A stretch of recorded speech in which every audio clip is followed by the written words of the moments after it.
সবচেয়ে কম বয়সে বিপিএলে সেঞ্চুরি, প্রথম আফগান হিসেবে বিপিএলে সেঞ্চুরি।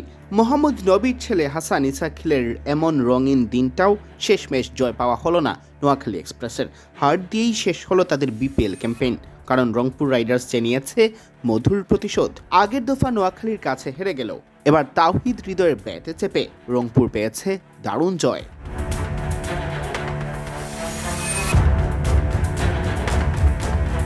আগের দেখায় রংপুরকে হারানো নোয়াখালী এবার টস হেরে ব্যাট করতে নেমে শুরুটা করেছিল ধীর গতিতে। পাওয়ার প্লের শেষ ওভারে দলীয় 32 রানে সাজ করে ফেরেন রহমত আলী, দলীয় 36 রানে সাজ করে ফেরেন ব্যর্থতার বৃত্তাবন্দি জাকের আলী অনিকো।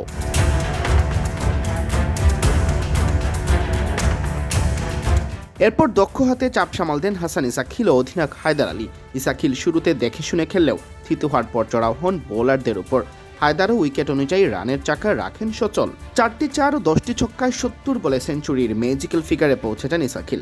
প্রথম আফগান হিসেবে বিপিএলে সেঞ্চুরি হাঁকান মোহাম্মদ নবীর ছেলে, যিনি মাত্র কদিন আগে অভিষেক ম্যাচে অল্পের জন্য পাননি সেঞ্চুরিতে বড় কৃতিত্ব ছিল অধিনায়ক হায়দারের, যিনি যোগ্য সঙ্গ দিয়েছেন ইসাকিলকে।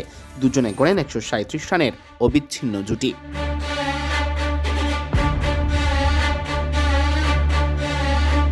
শেষ পর্যন্ত নির্ধারিত 20 ওভারে 2 উইকেট হারিয়েই 173 রান জড়ো করে নোয়াখালী। 72 বলে 107 রান করে অপরাজিত থাকেন ইসাকিল, 32 বলে 42 রান করে অপরাজিত থাকেন ক্যাপ্টেন হায়দার।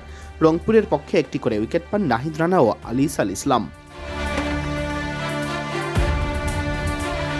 জবাব দিতে নেমে রংপুরকে উড়ন্ত সূচনা এনে দেন ডেভিড মালান ও তাওহিদ হৃদয়। দুজনের 78 রানের জুটি ভাঙে মালান 17 বলে 15 রান করে বিদায় নিলে।